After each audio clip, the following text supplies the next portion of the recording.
இந்த குடியரசு கோட்பாடு பிளாட்டோல தொடங்கி இப்ப வரைக்கும் வந்திருக்கிற பயணத்துல ஒரு மிகப்பெரிய தடையாக முதல்ல பாசிசம். இந்த ஒரு துருவ உலகம், அதுக்கு அமெரிக்கா இப்ப வரைக்கும் ஒரு கடுமையான முயற்சிகள் எடுத்து ஒட்டுமொத்த கட்டுப்பாட்டை, உலக நாடுகளின் மீதான கட்டுப்பாட்டை தன்னுடைய கையில வச்சுக்கணும்னு சொல்லி முயற்சி பண்ணுது. ஒரு இடத்துல டொனால்ட் ட்ரம்ப் என்ன சொன்னாருன்னா, ரூலே கிடையாது, நீங்க என்ன ரூல் போட்டாலும் நாங்க நினைச்சதுதான் செய்வோம் அப்படிங்கறத அவரு தெளிவா சொல்லி இருக்காரு.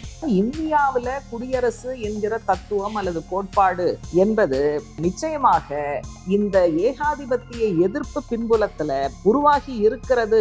தேச விடுதலை போராட்டத்துல பங்கேற்காத அல்லது அதையெல்லாம் எள்ளி நகையாடிய அல்லது பிரிட்டிஷ் ஏகாதிபத்தியத்தை ஒரு எதிரியாகவே பாவிக்காத அப்படிப்பட்ட சக்திகள் தான் இன்னைக்கு ஆட்சியில இருக்கு.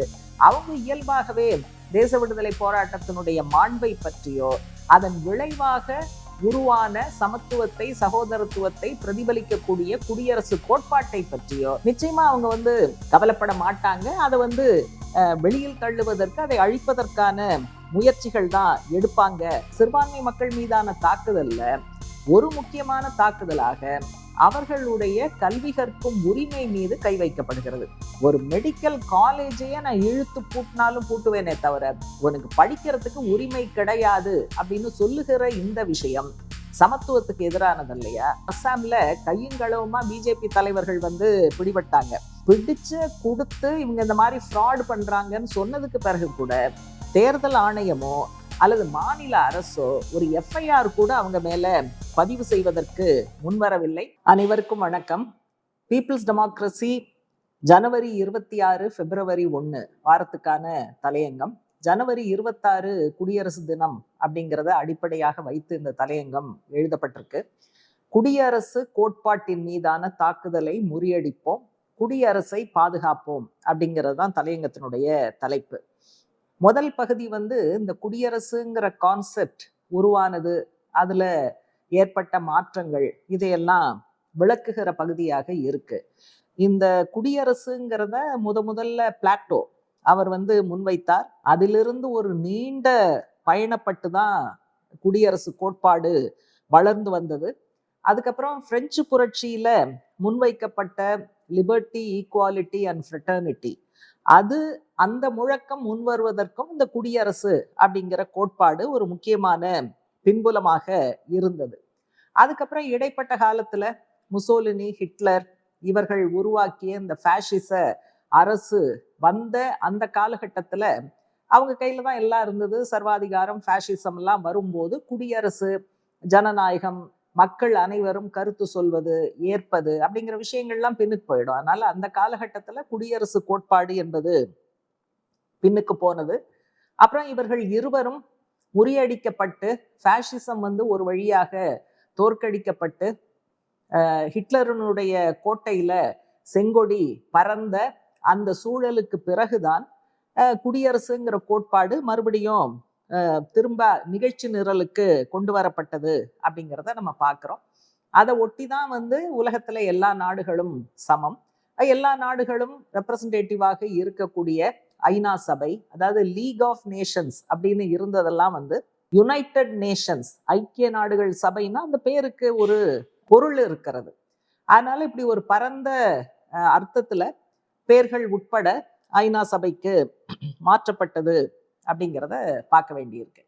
அப்ப இந்த பயணம், இந்த குடியரசு கோட்பாடு பிளாட்டோல தொடங்கி இப்ப வரைக்கும் வந்திருக்கிற பயணத்துல ஒரு மிகப்பெரிய தடையாக முதல்ல பாசிசம், அடுத்தது என்ன வந்தது அப்படின்னு சொல்லி சொன்னாக்க, இந்த பனிப்போர் காலம் முடிந்து சோஷலிச முகாம் பலவீனப்பட்டு ஒரு ஏகாதிபத்தியத்திற்கு, முதலாளித்துவத்திற்கு ஒரு பதிலடி கொடுக்கிற ஒரு முகாமாக, ஒரு சக்தியாக நாங்கள் இருக்கிறோம் அப்படிங்கிற அந்த விஷயம் பலவீனப்பட்ட போது, வலதுசாரி சக்திகள் கூடுதலாக உலக அளவுல முன்னுக்கு வந்த போது, ஒரு துருவ உலகம்தான் அப்படிங்கிற இடத்துக்கு கொஞ்சம் கொஞ்சமாக உலகம் நகர்ந்த போது திரும்ப இந்த குடியரசு அப்படிங்கிற கோட்பாடு பின்னுக்கு போனதை பார்க்கிறோம்.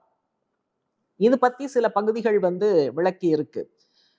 இப்ப இந்த வலதுசாரி திருப்பம் அரசியலில் வரும்போது நம்ம என்ன பார்க்கிறோம்னா, அதிகார குவிப்பு, சிறுபான்மை மக்கள் மீதான தாக்குதல், புலம்பெயர் தொழிலாளிகள் மீதான தாக்குதல், பெண்கள் மீதான தாக்குதல், இப்படி எல்லாம் வந்து கிட்டத்தட்ட சின்ன சின்ன டிஃபரன்ஸ் இருக்கலாம். ஃபார்ம்ல வந்து டிஃபரன்ஸ் இருக்கலாம், மற்றது எதுலையாவது சில டிகிரி டிஃபரன்ஸ் இருக்கலாம்.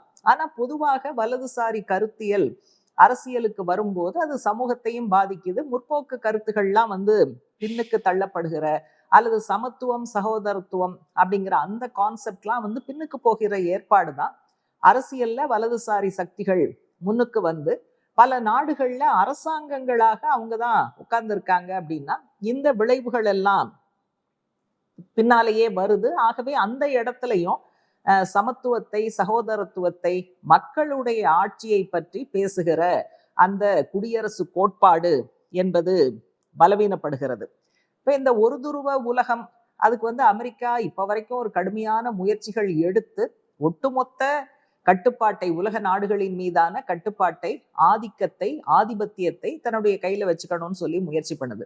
அதனுடைய ஒரு முக்கியமான உதாரணம் தான் இறையாண்மை பொருந்திய வெனிசுவேலா நாட்டுல உள்ள பூந்து அதிபரையும் அவரது இணைவரையும் தூக்கிட்டு வந்து தங்களுடைய நீதிமன்றத்தில் அமெரிக்கா நிறுத்தி இருக்கிறது, ஏகாதிபத்தியம் நிறுத்தி இருக்கிறதுன்னா இதெல்லாம் வந்து இந்த வலதுசாரி சக்திகளுடைய முன்னேற்றம், சமத்துவம் சகோதரத்துவம், குடியரசு கோட்பாடு பலவீனப்படுதல், இதெல்லாம் சேர்ந்து இது வந்து ஒரு மிகப்பெரிய உதாரணமாக முன்னுக்கு வருகிறது.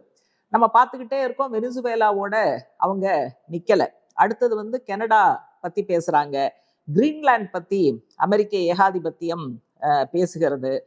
ஒரு இடத்துல வந்து டொனால்ட் ட்ரம்ப் என்ன சொன்னாருன்னா, ரூலே கிடையாது, நீங்க என்ன ரூல் போட்டாலும் நாங்க வந்து நினைச்சதுதான் செய்வோம், அதனால நீங்கள் போடுகிற ரூல்ஸ் விதிமுறைகள் எங்களுடைய ஆக்ஷனை கட்டுப்படுத்தாது அப்படிங்கிறத அவர் தெளிவா சொல்லியிருக்காரு. அதனால்தான் இப்ப கனடாவோட பிரதமர் மார்க் கார்னி அவர் என்ன சொல்லியிருக்காருன்னா, குடியரசு கோட்பாட்டில் விழுந்திருக்கக்கூடிய ஒரு ரப்சர், ஒரு பிளவாக, ஒரு ஆழமான விரிசலாக டொனால்ட் ட்ரம்ப் அல்லது அமெரிக்க ஏகாதிபத்தியத்தினுடைய நடவடிக்கைகள் இருக்கு அப்படிங்கிற முறையில கூட அவர் வந்து சொல்லியிருக்காரு.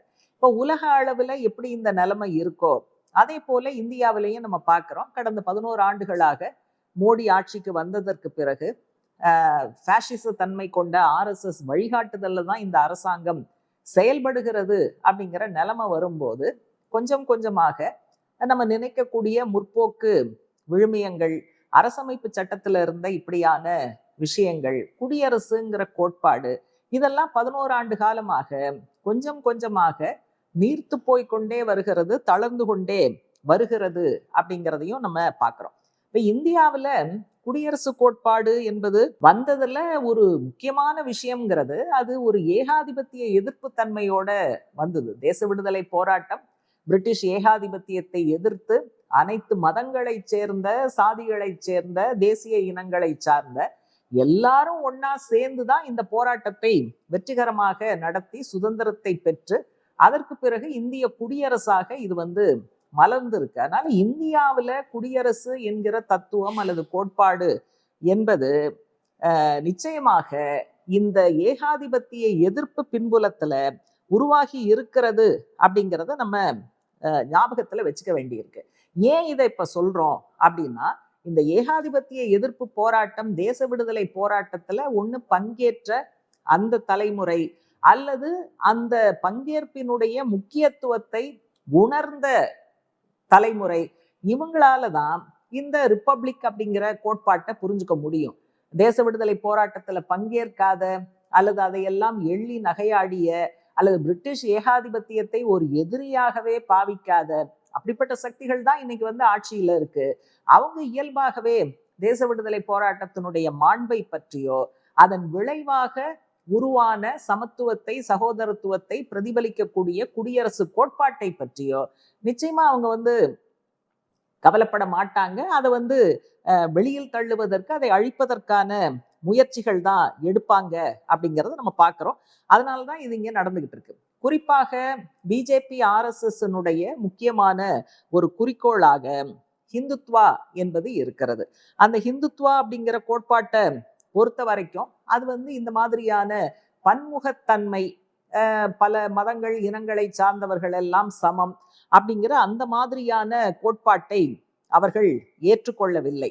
அதனாலதான் வந்து அதனுடைய ஒரு முக்கியமான உதாரணமாக மதவழி சிறுபான்மை மக்கள் வந்து கடுமையாக தாக்கப்படுவதை, லிஞ்சிங் உட்பட நடப்பதை நம்ம பார்க்கிறோம். அந்த உதாரணத்துல லேட்டஸ்டாக நடந்ததுங்கிறது ஜம்முல ஒரு மெடிக்கல் காலேஜ இழுத்து மூடினாங்க.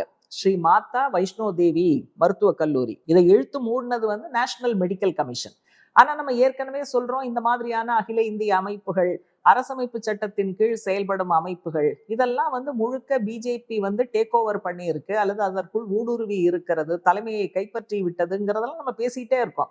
அப்படி பேசுற விஷயங்கள்லாம் ஜஸ்ட் பேசுறதுக்காக இல்லை, அடுத்தடுத்து நடக்கக்கூடிய விஷயங்களோடு நம்ம சொல்லுகிற அம்சங்கள் எப்படி தொடர்பில் இருக்கிறது, எப்படி இணைக்கப்படுகிறதுன்னு நம்ம பார்க்கறது முக்கியம். அப்ப வந்து நாங்க யாரையும் சமமா மதிக்க மாட்டோம், குறிப்பாக இஸ்லாமியர்களை, கிறித்துவர்களை இரண்டாந்தர குடிமக்களாகத்தான் நடத்துவோம்னு இந்துத்வா சொல்லுகிறதுன்னு சொன்னா, அதை பின்பற்றுகிற கட்சி ஆட்சியில் இருக்கும் போது அப்படியான விஷயங்கள் தான் நடக்கும். அப்ப சிறுபான்மை மக்கள் மீதான தாக்குதல்ல ஒரு முக்கியமான தாக்குதலாக அவர்களுடைய கல்வி கற்கும் உரிமை மீது கை வைக்கப்படுகிறது.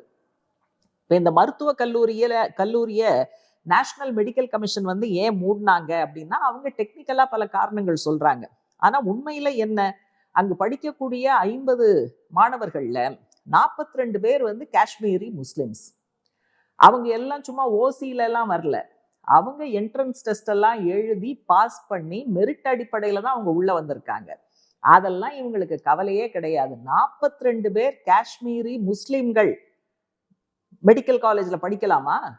அவங்க வந்து பாஸ் பண்ணி டாக்டர் ஆகலாமா? சமூகத்துல ஒரு உயர்ந்த அந்தஸ்துக்கு வரலாமா? கூடாது. அப்படிங்கிற அடிப்படையில ஒரு மெடிக்கல் காலேஜையே நான் இழுத்து பூட்டினாலும் பூட்டுவேனே தவிர உனக்கு படிக்கிறதுக்கு உரிமை கிடையாது அப்படின்னு சொல்லுகிற இந்த விஷயம் சமத்துவத்துக்கு எதிரானது இல்லையா? குடியரசு கோட்பாடுங்கிறதுக்கு எதிரானது இல்லையா? இப்ப அந்த மாதிரியான விஷயங்கள் தான் அவங்க செஞ்சுட்டு இருக்காங்க.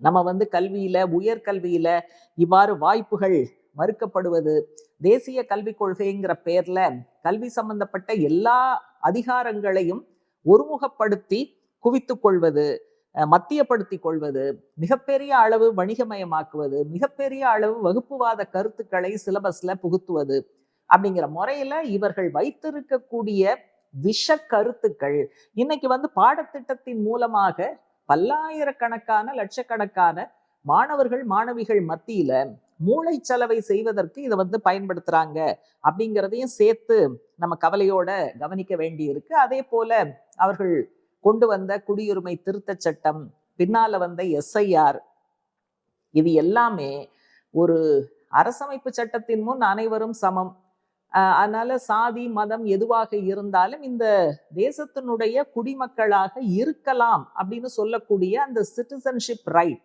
அதுல வந்து கை வைக்கக்கூடிய மிக மோசமான ஏற்பாடுகளையும் இந்த காலகட்டத்துல அவர்கள் தொடர்ச்சியாக செய்து கொண்டு இருக்கிறார்கள். அப்ப வந்து நம்முடைய முகவுரையில, அரசமைப்பு சட்டத்தினுடைய முகவுரையில நம்ம வந்து பல விஷயங்களை சொல்லியிருக்கோம். அதே போல அரசமைப்பு சட்டம் தொடங்குகிற இடத்துல இந்திய மக்களாகிய நாம், வி த பீப்புள் ஆஃப் இந்தியான்னு தான் ஆரம்பிக்கிறோம். அப்படின்னு சொன்னா விங்கிற இடத்துல, பீப்புள் ஆஃப் இந்தியாங்கிற இடத்துல எல்லாரும் சமம்ங்கிற ஒரு அர்த்தம் வருது. அதையே சீர்குலைக்கக்கூடிய விஷயங்களை கொண்டு வர்றாங்க. அடுத்து வந்து அம்பேத்கரை பற்றி நம்ம வந்து பல விஷயங்கள் மேற்கோள் காட்டும் போது ஒரு இடத்துல நம்ம வந்து என்ன சொல்லுவோம், அவர் வந்து அடிக்கடி சொல்லக்கூடிய விஷயம், ஒரு மனிதர் ஒரு வாக்கு. ஆனா ஒரு மனிதர் ஒரு மதிப்பு என்பது இன்னும் வரல. வாக்கு கிடைச்சிருச்சு, ஆனா ஒரு மனிதர் சமமான மதிப்புங்கிறது வரலையே அப்படின்னு நம்ம சொல்லுவோம். ஆனா இப்ப SIR மூலமாக ஒரு மனிதர் ஒரு ஓட்டு, ஒரு வாக்குங்கிறதே இப்ப அடிபட்டு போயிடுச்சு. அதுக்கப்புறம்ல வந்து வேல்யூ, அதனால வாக்குங்கிறதே அடிபட்டு போயிடுச்சு. இப்ப நீங்க பாத்தீங்கன்னா அஸ்ஸாம்ல கையுங்களவுமா பிஜேபி தலைவர்கள் வந்து பிடிபட்டாங்க. அதுல வந்து சில ஃபார்ம்ஸ்ல இவங்களா போய் எழுதி, முக்கியமாக சிறுபான்மை மக்கள் வந்து வாக்காளர் பட்டியல்ல இருந்து விடுவிக்கப்படுவதற்கான ஒரு முயற்சி அவங்க வந்து கண்ணுக்கு முன்னால எடுத்தாங்க. கையுங்களவுமாக அவங்க பிடிபட்டாங்க. பிடிச்சு கொடுத்து இவங்க இந்த மாதிரி ஃப்ராட் பண்றாங்கன்னு சொன்னதுக்கு பிறகு கூட தேர்தல் ஆணையமோ அல்லது மாநில அரசோ ஒரு FIR கூட அவங்க மேல பதிவு செய்வதற்கு முன்வரவில்லை. இன்னும் சொல்ல போனா அஸ்ஸாம் முதலமைச்சர் ஹிமாந்த பிஸ்வ சர்மா ஒரு படி மேல போய் இப்படி செஞ்சதுங்கிறது கரெக்ட், தயக்கமே இல்லாம சொன்னார், இப்படி செஞ்சதுங்கிறது கரெக்டுங்க. அப்பதான் முஸ்லிம்களை நம்ம ஒரு மூலையில உட்கார வைக்க முடியும், அடக்க முடியும் அப்படிங்கிற வார்த்தையை அவர் பயன்படுத்துறாரு. அப்ப எங்க சமத்துவம் இருக்கு, எங்க சகோதரத்துவம் இருக்கு, எங்க குடியரசு கோட்பாடு இருக்கு? எல்லாமே சீர்குலைக்கப்படுகிறது அப்படிங்கிறது தான். அதனால இன்னைக்கு இந்தியா உள்பட குடியரசுங்கிற அந்த கோட்பாடு முழுமையான தாக்குதலுக்கு உள்ளாக்கப்படுகிறது என்பது நிஜம். நீங்க உலக அளவுல அங்கங்க பிரதேச ஒத்துழைப்புங்கிற பேர்ல ஒரு ஒரு துருவ உலகத்திற்கு மாற்றாக பல துருவ உலகம் வருவதற்கான சில முயற்சிகள் நடந்து கொண்டிருந்தாலும் இந்த குடியரசுங்கிற கோட்பாட்டின் மீதான தாக்குதல் தளராமல் தயங்காமல் தொடர்ந்து நடக்கிறது. அதனால அரசமைப்பு சட்டம் இந்த மாதிரியான விழுமியங்களை எல்லாம் உள்ளடக்கிதான் ஜனவரி 26 அது வெளியிடப்பட்டு இந்தியா குடியரசு என்று அறிவிக்கப்பட்டது. அது பாதுகாக்கப்பட வேண்டும் என்றால் அந்த குடியரசுங்கிற கோட்பாட்டின் மீது தொடுக்கப்படும் இந்த தாக்குதல்களை, அந்த தாக்குதல்களை தொடுக்கும் பாஜக RSS அமைப்புகளை எதிர்ப்பது, முறியடிப்பது என்பதை தவிர நமக்கு வேறு வழி கிடையாது. எனவே குடியரசு கோட்பாட்டை பாதுகாப்போம், குடியரசு தினத்தை உயர்த்தி பிடிப்போம் என்பதுதான் தலையங்கத்தினுடைய செய்தி.